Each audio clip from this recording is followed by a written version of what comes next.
Time now is 7:47. Checking in with David. And David, it seems like almost everywhere that fog has rolled out, we're starting to see that sun, and most importantly, starting to warm up a little bit. Yeah, we'll warm up on the way for sure. That's going to feel nice as we head into the afternoon. It's a cold morning, though. In fact, one of the coldest mornings so far this season, officially down to 32 here in Des Moines. Now, most of the state had seen a freeze a couple of weeks ago, but we never officially hit 32 here in Des Moines.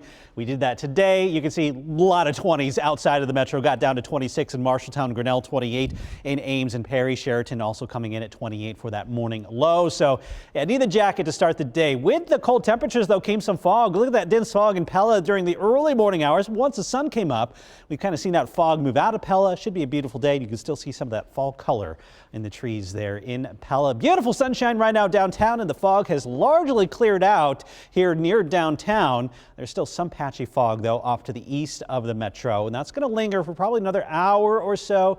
But the sunshine, the south breeze, that's going to help to push that fog out of here pretty quickly. And we start to warm up today, warmer than yesterday at least.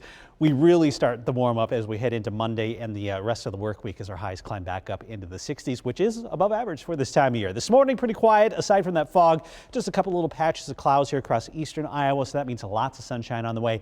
That dense fog advisory is still going. They actually extended that through 9 a.m. here this morning.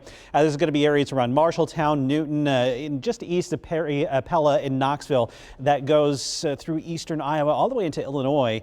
That fog, though, slowly beginning to thin out, but Grinnell, Ottumwa, Centerville still reporting very low visibility. So it's probably going to take at least another hour for this to fully clear on out of here, but it will clear out because we've seen that happen just in the last 20 minutes out of the fairgrounds. Now beautiful blue sky overhead. A little bit of a haze there in Pella, but blue skies, that fog moving on out to Marshalltown. You are still dealing with that fog, but we can kind of see the county courthouse now. So hopefully that starts to thin out here soon.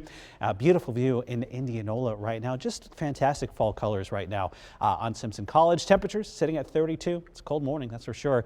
Most of the state still in the 20s, but up to 34 now in Carroll, 32 in Lamoni. South breeze is 5 to about 10 miles an hour. Keep an eye on these winds because they will increase as we head into the afternoon, likely looking at some gusts around 25 miles an hour or so. So even as we try to warm up today, that breeze is going to keep things feeling pretty chilly. The good news is we have lots of sunshine out. There's going to be wall-to-wall sunshine, I think, here for most of your Sunday. Temperatures up to about 48 degrees by noon, should top out around 53 or so. 53, 54 degrees here in the metro. A little bit warmer, closer to 60 as you head to the west. This is actually still below average. Our average high is 55. Tomorrow, though, it starts to feel even warmer. We get up to about 60 here in the metro, and the warm-up continues into Tuesday. Tuesday, 10, 12 degrees above average with highs in the mid-60s and close to 70 across southern and southwestern Iowa. So a nice warm-up on the way here to start the week with lots of sunshine in the 60s. Hold on all the way through Thursday and Friday. Watching a storm system here as we head toward the upcoming weekend that could bring some rain. And I dare to say it, but some of the computer models try to throw some snow at parts of Iowa by this next weekend. So we'll keep an eye on that and stay tuned here through the week.